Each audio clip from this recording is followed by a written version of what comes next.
Medina मनूरा की सुबह थी।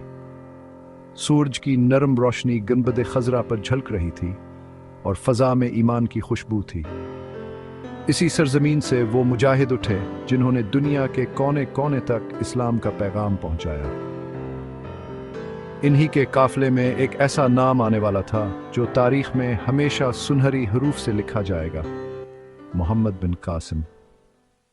मोहम्मद बिन कासिम का तल्लुक कुरैश के मशहूर कबीले सक़फ़ी से था। वो 95 ईस्वी के करीब ताइफ में पैदा हुए।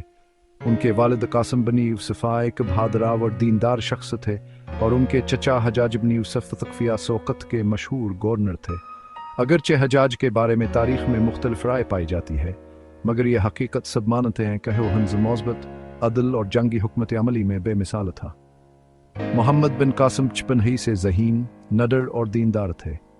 उनकी वालिदा एक नेक औरत थे जो हमेशा कहते हैं, बेटा, अगर अल्लाह ने तुम्हें ताकत दी है तो उसे कमजोरों के काम में लाना।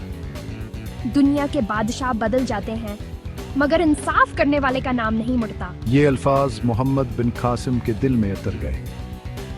वो दिन रात कुरान पढ़ते, घर सवारी करते, तीर अंदाजी और तलवारबाजी सीखते।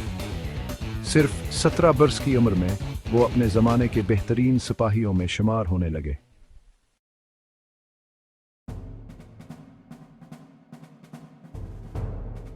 उस ज़माने में बरसगीर के जनूबी इलाके सिंध पर राजा दाहर की हुकूमत थी। वहाँ एक ताकतवर मगर मगरूर बादशाह था। अरब ताजरों के जहाज अक्सर सिंध की बंदरगाहों पर आते थे, मगर राजा के अहलकार उनसे भारी टैक्स वसूल करते। एक दिन खबर पहुंची कि अरब ताजर औरतों और बच्चों के साथ सफ़र कर रहे थे। वह मक्का और मदीना के लोग थे। उनका जहाज राजा दाहर के इलाके के करीब डाकू ने लूट लिया। औरतों को कैद कर लिया गया और माल गनीमत छीन लिया गया। ऐ अल्लाह के रसूल सल्लल्लाहु के मानने वालों, हमारी मदद को आओ। ये पुकार बसरा तक पहुंची, जहां हजाज बिन यूसुफ गवर्नर था। वो अपने महल में बैठा कुरान पढ़ रहा था कि सिपाही ने खत दिया। हजाज की आंखों में आग भर गई। क्या मुसलमानों की औरतें कैद हैं और मैं जिंदा हूँ? अल्लाह की कसम, सिंध के बादशाह को ये जुल्म महंगा पड़ेगा। इसने अपने मुशीरों को बुलाया। कहा गया कि सिंध की सरजमीन मुश्किल है, रास्ते लंबे हैं, जंग सख्त होगी। मगर हिजाज ने फैसला कर लिया था, मैं एक ऐसा शेर भेजूंगा जो न सिर्फ सिंध बल्कि दिलों को भी फतह करेगा। फिर उसने अपने नौजवान भतीजे को बुलाया, मोहम्मद बिन कासिम। जब वो हाजिर हुए तो हिजाज ने कहा, मोहम्मद, ये वक्त है कि तुम अपनी बहादुरी को इस्लाम के लिए साबित करो। तुम्हें सिंध जाना होगा, मजलूम मुसलमानों को आजाद कराना होगा और अदल कायम करना होगा। चचा जान, अगर ये अल्लाह का काम है तो ये कम उम्र सिपाही भी शेर बनकर लड़ेगा। तैयारी का आगाज बसरा में लश्कर की तैयारी शुरू हुई। तेज़ अरब सिपाही, सांसे ऊंट, चीथड़ बरदार मंजनीकें और बेशुमार तीर कमान तैयार किए गए।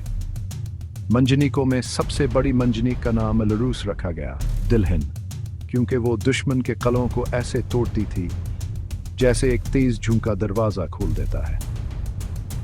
ऐ रब्बुल आलमीन, अगर मेरी नीयत में रिया है तो मुझे कामयाब ना करना, मगर अगर तेरा नाम बुलंद करने का इरादा है तो अपनी निसरत अता फरमा। बेटा, अगर शहीद हो जाओ तो मेरा सर फख्र से बुलंद होगा, और अगर जिंदा लौटूं तो अदल के चिराग जलाते आना। किसी बूढ़े, औरत या बच्चे पर हाथ न उठाना, मंदिर जलाना नहीं, दरख्त काटना नहीं।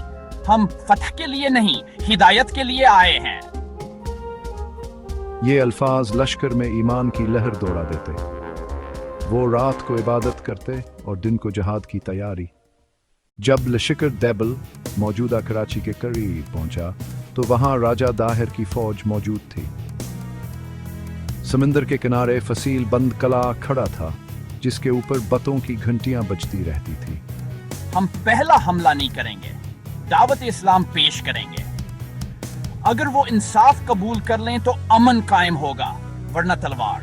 कासिद भेजा गया, मगर राजा दाहिर ने कासिद को कैद कर लिया। अल्लाह, अब तेरा फैसला हक के हक में हो।